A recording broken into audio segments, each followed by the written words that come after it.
My long-term wife has built up so much resentment towards me, that she would rather we co-parent than a platonic companionship, so I guess I'm being shafted and friend-zoned.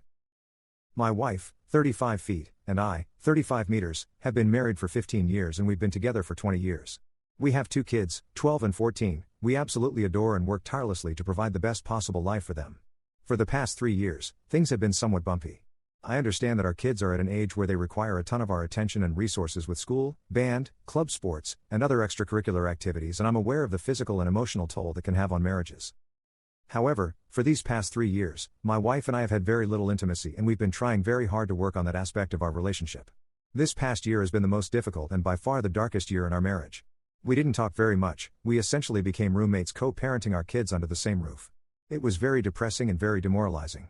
It was to the point where we began contemplating divorce and it became very dark and gloomy in the household because of that.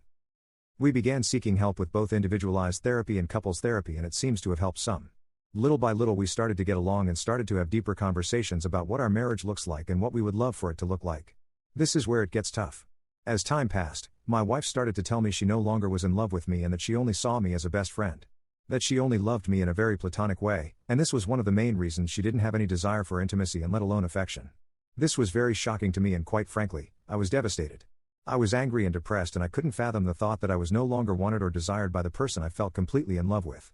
Things began to deteriorate again and not long after, we were back to square one. I sat down with her one afternoon and had a heart-to-heart and began to ask questions about where the root of this problem lies, and her answer was I don't know and that I have built up resentment towards you but I don't know where it stems from.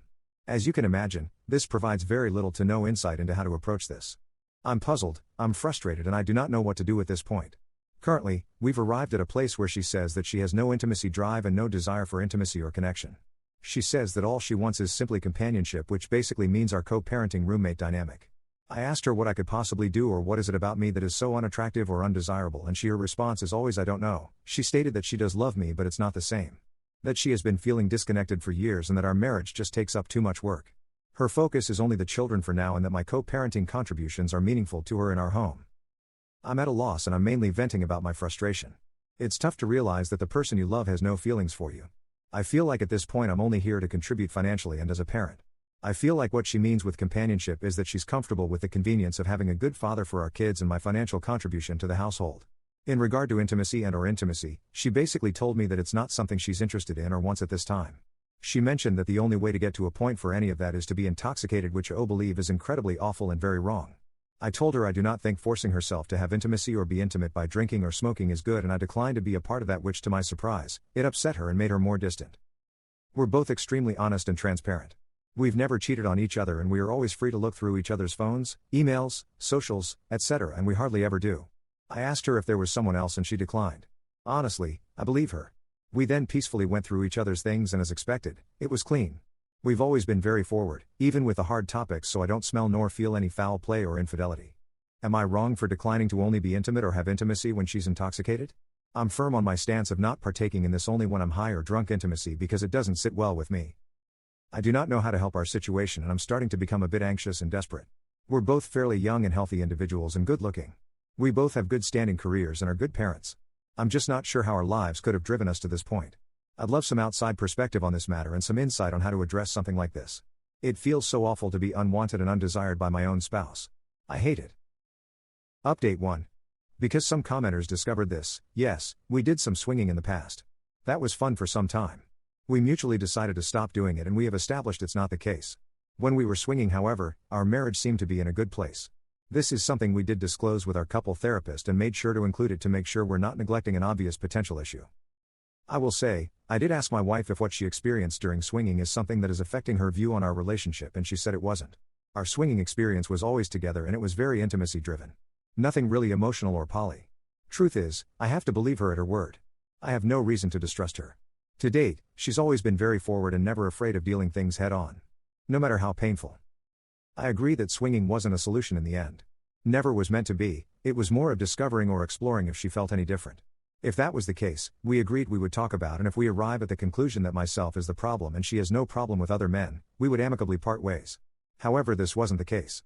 She didn't like rumpy pump nor intimacy there either. She was very much in control of that whole swinging situation. And yes, I went along with it. What gives? It felt very organic and it was her effort, if you will, to discovering more and learning more about our current issue. I saw it as a means of learning if I'm the problem and was very much ready to accept that. It turns out it wasn't the case. 6 years of miser sound awful. I would very much hate that. More often than not, swinging causes massive issues. However, this was something we explored in pursuit of a solution to an issue that was present way before. I think of it as taking a practical approach to trying to solve the problem. Update 2. I wanted to give you guys an update of how the therapy session with my wife went this week. Not sure if this is helpful or not, but I took many of the responses from my initial post and put together some things I wanted to discuss with our couples therapist to help us navigate some of the core issues that may be affecting this situation. One of the main things that is the buzzword of this has been the term resentment, and it has been really eating me up inside knowing my wife keeps telling me she doesn't know why she's resentful or doesn't know why this is affecting her emotionally and mentally. I brought this up with our therapist once again and resurfaced the conversation about being married for so long and being together since we were 14 years old. Our long history of growing up and how having children when she was 19 years old, me 20, significantly changed the trajectory of our lives. We experienced severe poverty and many hardships in the process, and we essentially had zero social life for the past 10 years because we were so busy raising babies. She followed up with tons of questions directly mostly at my wife about her feelings towards this, and 90% of the responses were very our kids focused. It definitely felt like she was afraid of saying yes it sucked because she would feel guilt or shame because it would imply she regrets the kids.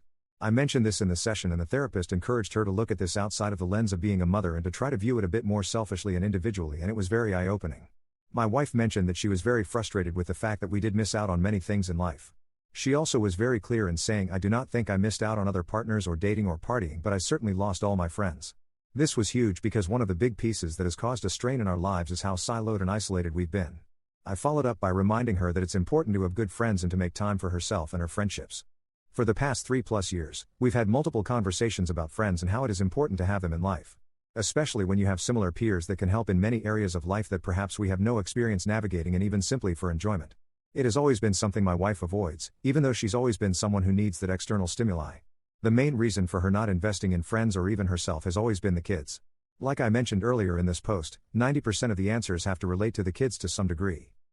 At this point in our session I started to feel like there was a common denominator, the kids, in most of the frustrations and problems she was experiencing.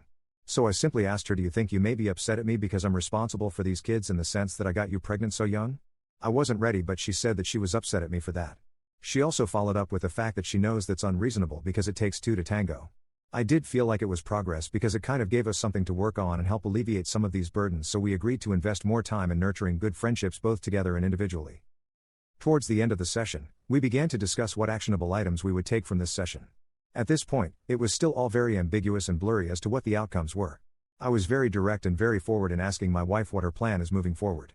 Note, I had decided prior to the session that should my wife say the same thing about being a co-parenting roommate that I would take the 180 approach and essentially do me. She started basically saying the same thing, that she doesn't have any desire to be intimate or naughty with me as of now and that she loves me immensely and she feels bad for not being there for me.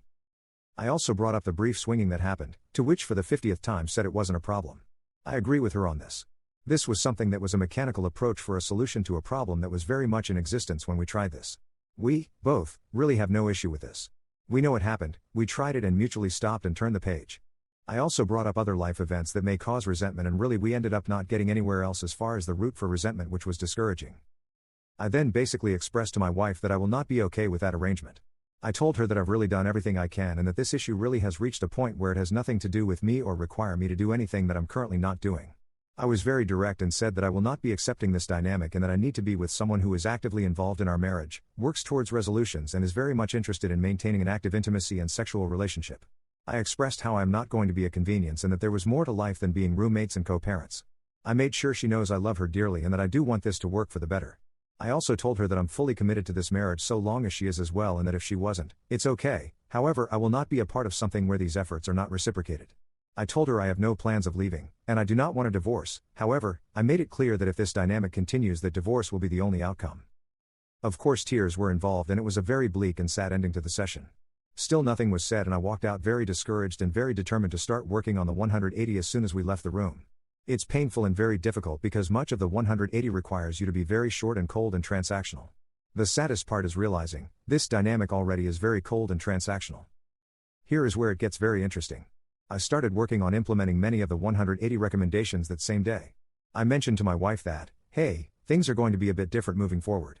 I'm going to honor her roommate and co-parent dynamic without reproach, and that it should be no mistake that I am not happy here and I am never going to be okay with it, but I am done working on it if she wasn't going to work on it. She agreed and went to bed. I started to build distance and started to basically focus on myself. Very short and transactional. She asked for help on some of her personal things, to which I declined, and it really shocked her. She was upset, saying I was being petulant. I explained to her that she is now fully in charge of her own life and her own issues. We didn't talk all day and we only spoke when necessary. A few days I keep this going and she's very visibly upset and stressed. I typically react to that with gestures of help or nurturing, but I didn't this time.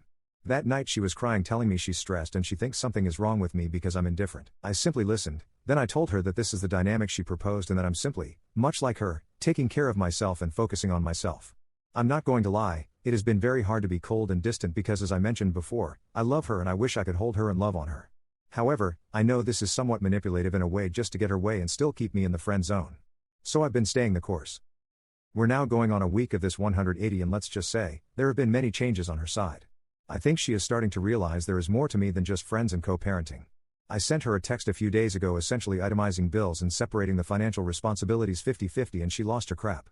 She basically told me it was out of left field, to which I responded, "Hey, friends go in 50-50 and as your friend I expect nothing less." This was very eye-opening because it gave me a glimpse of how I'm really taken for granted and how her level of comfort and convenience at my expense is really overlooked. I pushed through anyway and basically told her that this is the new dynamic she asked for and that it's still a bargain because she would have to be 100% if she was on her own. I'll wrap up with this. While the 180 has been working in many different areas, I am still very much sad about the overall situation. There have been many eye-opening statements being said and realizations that have not been pleasant to encounter. It has also sparked new energy and new efforts on her side as well. She's definitely seeking to talk to me more often, and while it's hard to turn down, I hope if things improve, this continues to happen. I've also noticed that she's making more time for herself aside from being a mom, which is huge because she pretty much neglected herself for years. I'm very pleased seeing her be more herself. My hope is that as we work on ourselves, the marriage improves. There really is no telling at this point where this will go. We are very much cordial and amicable even to this day, and that's a very good sign. Boundaries are set and expectations are very clear, and I feel that no matter the outcome, I will be at peace with everything that has been done. We're still going to continue the couples therapist until we either rekindle our marriage or end up in divorce. I feel like having this non-biased third party really helps as a witness and as a guide through this. No matter what, I will always love my wife. However, I will not participate in a sexless, intimacy-less marriage because we both deserve better. Thank you all for all the kind words and recommendations and feedback. This will be my last post on this topic and I wish you all the best.